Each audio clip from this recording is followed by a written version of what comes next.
Well, what are your emotions right now? I think you probably saw them up there. I was absolutely determined not to get emotional, and immediately became emotional. And as I said in the comments, I love being a part of the university. I look at it. We talk about a university family, and it's both a university family to me, and it's what's made my family possible. And so, when I was talking about my dad, who's 90 years old, and his story. And then the story of our family. And when you look at the stories that were all told last night at graduation, and you think about how many people are affected by a university, it's difficult not to get emotional. And so, yeah, I think certainly in the moment, it was kind of a combination of profound humility because you understand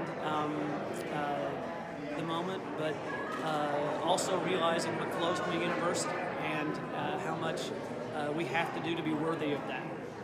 I know you've been doing the job for the past year, but now that the interim tag is gone, does it feel any different? Yeah, I honestly, when I started it a year ago, I said I would just do it every day as though I weren't an interim, and try and just do the right thing and not make decisions calculated on any other basis than what's the best judgment and what's best for the institution. So, in all honesty, no, right? I mean, it's been an honor to serve as the interim. It's an honor to serve in this role, and the focus remains the same, which is how do we move this great institution forward. Chair Pearson mentioned that you kind of conceived the interim presidency last year. Why did you take on that role then, and why is now the right time to take on the permanent role? Yeah, he did say that.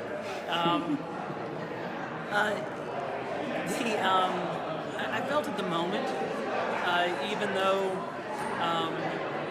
the job was available without the interim, that with all that was going on at the institution, with all of the drama that was attaching at that moment in its varied forms, that what was necessary was a period of stability. And it's something that I've been around for a long time, and I know a lot of the players, and I've had the opportunity to serve in lots of roles. And it's one of those look yourself in the mirror moments. And to me, the right answer was, yes, it'd be nice to not have the interim in front of your name, but if you're really going to do a job like this and your job really is to serve, you better do it for the right reasons and in a way you think is best for the institution.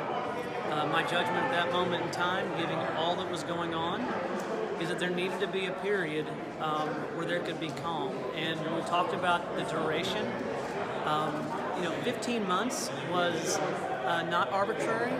The thinking was that 15 months before a search would start, that would be 15 months plus 6-ish to do a search, and it would allow for a 2-year period where I could take what I've learned over the last 23 years and try and be helpful in terms of establishing a period of calm at a university that didn't need the turbulence and that didn't benefit from it. And that wasn't going to succeed unless we had a period of relative calm, and that was the entire thinking behind it. So would you say that your priorities have shifted as you move from interim to permanent? Yeah, not at all. I mean, it's a strange thing to say. You'd think I'd have some much better answer than that, but the priorities very much are getting a strategic plan done and working in a really focused way to drive that forward. The things that are done here every day, and I talked about them, right? Teaching and research and service and creative activity, the educating of the next generation of leaders and creators. All of that deserves a really well thought out, comprehensive plan that isn't the product of one person. Because nobody can do all of that. But it's a product of working with other leaders, with deans, with faculty senate, with staff senate, working with those groups, working with obviously regents, and putting together a real plan that can allow us to grow to our fullest potential, which I think is unlimited. Mr. President, over the last 12 months, Have you? Can you tell us something you learned, or something that surprised you, or you've been around higher ed for a long time, know you for a long time, but surely there was some moment where you thought, "Huh, okay, I didn't know that," or you learned something. What would that be? This will be a very long answer. Yeah, I mean, it's a continual learning process. I thought in many ways it might just be a larger version of a dean's job, having been law school dean for 9 years. What I think is the biggest surprise is just the scope and scale of it, having an academic health center, working towards becoming an academic health system. That's a major component that you certainly don't see just on the Norman campus. Having been general counsel, I saw elements of that. But I think the biggest surprise overall was just how much untapped potential we have.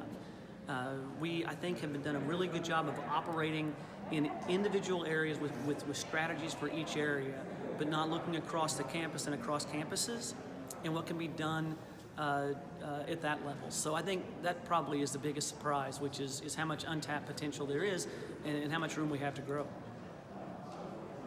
Thank you. Yeah, thank you. Thank all. you very